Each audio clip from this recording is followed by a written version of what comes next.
Today is May 13, 2024. My name is Rob Carr of Kalamazoo Right to Life. This is Pro-Life Week. Well, just two things on the program today. I was looking at the MSNBC website on Friday, which I do periodically anyway, because I do want to see what the other side is thinking or saying. Because, as much as you don't want to read stories that are just so slanted, you do need to understand what the other side is thinking, to just kind of understand them. So anyway, I'm going to be reading from parts of this article. So forgive me if that bothers you, but since Roe v. Wade was overturned by the GOP-controlled Supreme Court, now I'm going to be stopping periodically and making comments. GOP-controlled Supreme Court. Well, I don't really remember when pro-lifers would refer to the Supreme Court in the Roe v. Wade period, Roe v. Wade up to Dobbs, that 50-year period. I'm not even sure if I remember hearing us refer to the Supreme Court as the Democratic-controlled Supreme Court. Yeah, we would have said a liberal-controlled court controlled by the liberals. Yeah, we would have said that.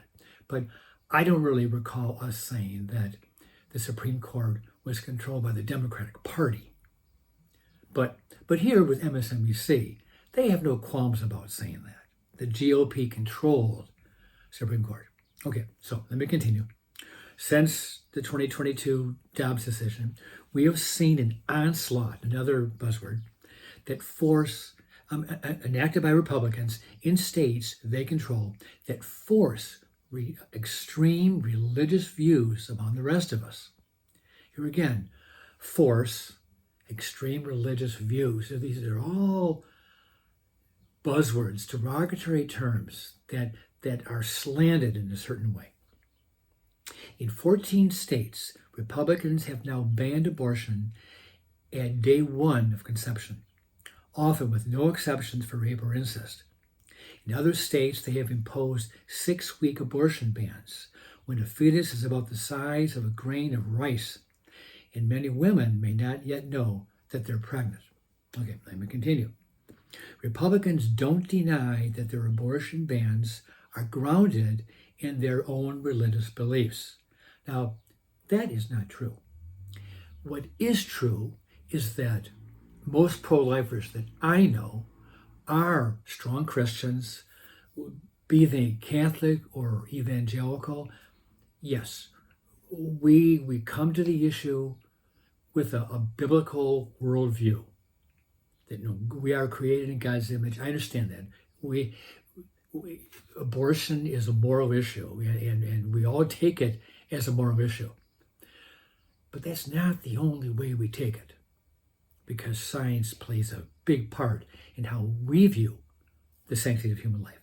So let me continue here. Republicans don't deny that their abortion bans are grounded in their own religious beliefs. For example, in August of 2022, when Oklahoma Governor Kevin Stitt signed a total abortion ban, he declared, quote, "I promised Oklahomans that as governor, I would sign every piece of pro-life legislation.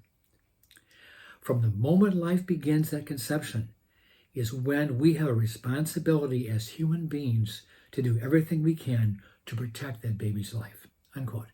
So where in Governor Stitt's quote does he make reference to religion?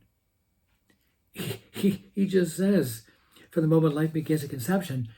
He doesn't say, based upon my narrow religious understanding of the Bible. He just says, based on the fact that life begins at conception. Okay, now let me continue. And this is the paragraph that kind of took me over the cliff. The idea that life begins at conception, which Chip Roy also espouses, is a religious belief held by only a subset of Christians.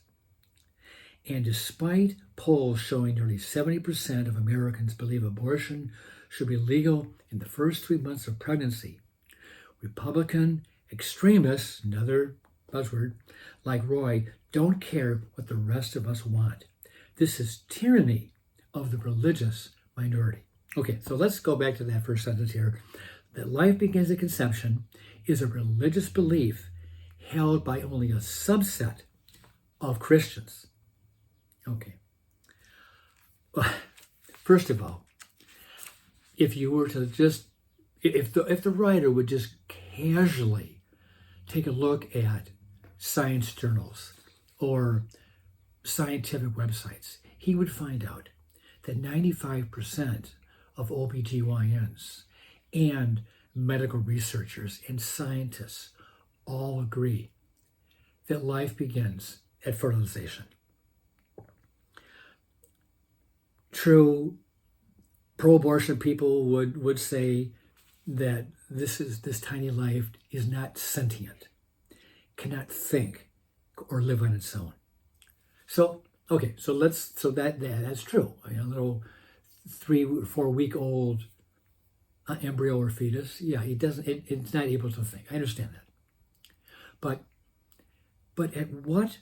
So we must decide along this continuum of conception to birth, that continuum of 40 weeks. At what point do we make an arbitrary decision to fix humanity on that developing fetus? So where do we stand? 10 weeks, and then you don't abort? 12 weeks, 15 weeks, 22 weeks, which is the new point of viability, 24 weeks. If one of these arbitrary benchmarks, if one is as good as the other, or as arbitrary as the other, then logically, because they're arbitrary, we must consider there really are only two alternatives. Either life begins at conception or life begins at birth. It's one or the other. But life beginning at conception is not a religious position. It is based on science, pure science. And look at mammals, dogs and cats and bears and what have you. At the moment of fertilization, those little tiny offspring, those little embryos, they're alive. They're not human life, of course, but they're alive. So this argument is just so weak. So here's the last paragraph from this article. Quote, we must be on guard against religious extremists who want to force their religious beliefs upon the American people. Religion-inspired abortion bans are killing women. Well, I'm not too sure how many women are actually dying. Like I've said before, and what most pro-lifers would say, the people who are doing the dying are the unborn babies, to the tune of 900,000 plus a year. Okay. And it's, this idea that it's a religious possession. It is not dogma, whether it's a Catholic or Protestant denomination. It's a scientific argument. Okay. Moving on, next topic. Tomorrow in a federal court in Washington, D.C., a federal judge is going to begin sentencing these 9 pro-life activists who were convicted about 2 months ago for violating the FACE Act, because back in 2020, they conducted a rescue of sorts at a DC abortion clinic. Basically, they sat down, they were singing, they were praying, and they were arrested. And they were found guilty about 2 months ago, but now they're going to be sentenced. And they could receive up to 11 years in prison. 11 years.